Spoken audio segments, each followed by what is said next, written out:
प्रत्येक गृहिणींसाठी अतिशय महत्त्वाच्या किचन टिप. Tip number 1. पांढरे कांदे व लाल कांदे असे कांद्याचे दोन प्रकार असतात. कांद्याचा शेंडा टोकदार, घट्ट, लाल, तुकतुकीत तसेच वजनाला जड असा कांदा घ्यावा. कांदा शेंड्याला मऊ असल्यास आतून खराब होतात. चिरताना हा कांदा जास्त डोळ्यांना झोंबतो व गुळगुळीत असतो. तर बाजारातून कांदे खरेदी करताना ही ट्रिक्स फॉलो करा. Tip number 2. स्त्रियांमध्ये गरोदरपणात किंवा रजोनिवृत्तीच्या काळात पोटाचा घेर वाढण्याची समस्या जास्त असते. यासाठी नियमित व्यायाम व संतुलित आहार हा एकच उपाय आहे. तर पोटाचा घेर वाढू नये किंवा पोटाचा घेर कमी करण्यासाठी प्रत्येक स्त्रीने ही टीप नक्की फॉलो करू शकता. टीप आवडली असेल तर पटापट लाईक, शेअर व सबस्क्राईब आपल्या चॅनलला नक्की करा. टीप नंबर 3. पोट साफ न होणे, अपचन, पोट फुगणे अशा समस्या ज्यांना आहेत त्यांना पोटाचा घेर वाढण्याची समस्या देखील असते. अत्यंत महत्त्वाची टीप नंबर 4. जास्त प्रमाणात कारले खाल्ल्याने पोट दुखणे, उलटी होणे, अतिसार होऊ शकतो. गरोदरपणात स्त्रियांनी कारले खाणे टाळावे. टीप नंबर 5. मेंदूवड्यासाठी उडदाची डाळ भिजत टाकताना त्यात थोडा भाजलेला पापड खार घालावा. म्हणजे तळताना तेल जास्त लागत नाही आणि मेंदूवडे हलके व खुसखुशीत असे छान होतात. टीप नंबर 6. कांदे पोहे करतेवेळी फोडणीत कांदे टाकतात त्यावर लिंबू पिळावे व हळद टाकून म्हणजे रंग पिवळा व कांदा चकचकीत दिसतो. तर कांदे पोहे बनवताना ही ट्रिक्स ट्राय एकदा नक्की करून बघा. टीप नंबर 7.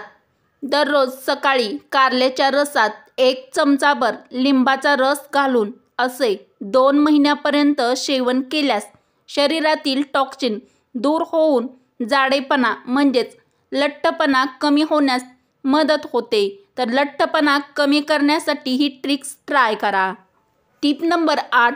केळफूल चिरल्यावर हात काळे होतात तर ते दूर करण्यासाठी हातावर चिंच, लिंबू किंवा ताक लावून हात धुतल्यास हात एकदम स्वच्छ होतात.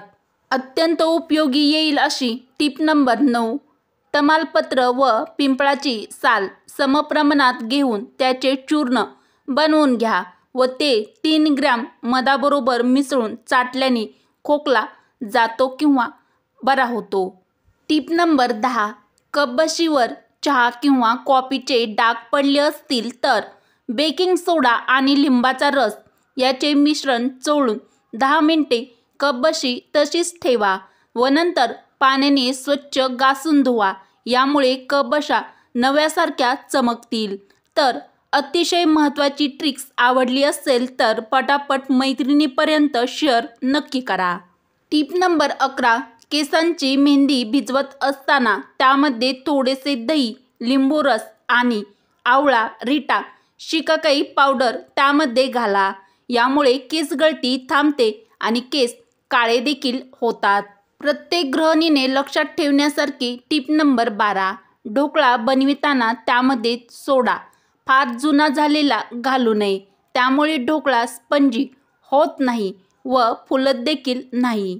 अत्यंत कामी येईल अशी महत्त्वाची टीप नंबर 13.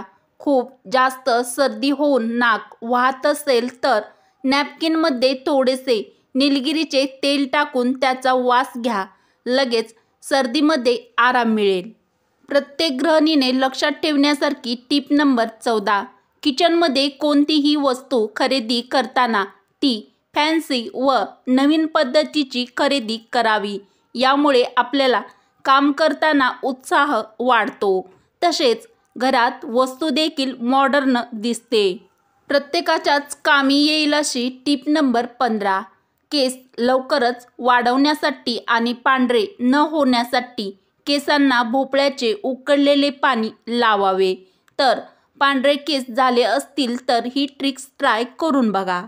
टीप नंबर 16. जर तुम्हालाही थायरॉईडची समस्या असेल तर दररोज रात्री 1 ग्लास पाण्यात 1 चमचाभर सुकी कोथिंबीर भिजत ठेवा आणि नंतर पाणी गाळून सकाळी रिकाम्या पोटी म्हणजेच अनुशापोटी रोज प्या. त्याचे सेवन केल्याने थायरॉईडपासून आराम मिळतो. सुगरणींसाठी महत्त्वाची टीप नंबर 17. पुरी, भजी किंवा कोणताही पदार्थ तळण्यापूर्वी तेल चांगले गरम करूनच मग त्यात तो पदार्थ सोडावा. तेल चांगले गरम नसेल तर तो पदार्थ खूप तेल धरतो, म्हणजेच तो पदार्थ खूपच जास्त तेलकट होतो. टीप नंबर 18. बदामामध्ये मोठ्या प्रमाणात अँटीऑक्सिडंट असतात, ज्यामुळे कॅन्सर होण्याचा धोका कमी होऊ शकतो. टीप नंबर 19. तूप वापरताना शक्यतो वनस्पती किंवा बाजारातील पॅकचे वापरू नका. त्यात खूप जास्त प्रमाणात भेसळ असते. त्याऐवजी शुद्ध घरी बनवलेले तूप नेहमी वापरावे. सुगरणींसाठी खास टीप नंबर 20. उपवासाची कोशिंबीर बनवताना त्यामध्ये थोडेसे पनीर किसून त्यामध्ये घालावे. यामुळे उपवासाची कोशिंबीर खूप जास्त चवदार बनते. साधी, सोपी पण अतिशय महत्त्वाची टीप नंबर 21. भरपूर पाणी पिल्याने किडनी साफ होते. निरोगी शरीर राहण्यासाठी व आपले हजारो रुपये वाचवण्यासाठी प्रत्येकाच्याच कामी येतील अशा महत्त्वाच्या किचन टीप आवडल्यास मराठी रोहिणी किचन या आपल्या मराठमोळ्या चॅनलला सबस्क्राईब करा, लाईक करा व असेच नवनवीन व छान छान व्हिडिओ तुमच्या मित्रमैत्रिणीला नक्की शेअर करायला विसरू नका. चला तर मग भेटू अशाच पुढच्या एखाद्या छानशा व्हिडिओमध्ये. व्हिडिओ पूर्ण बघितल्याबद्दल तुमचे मनापासून धन्यवाद.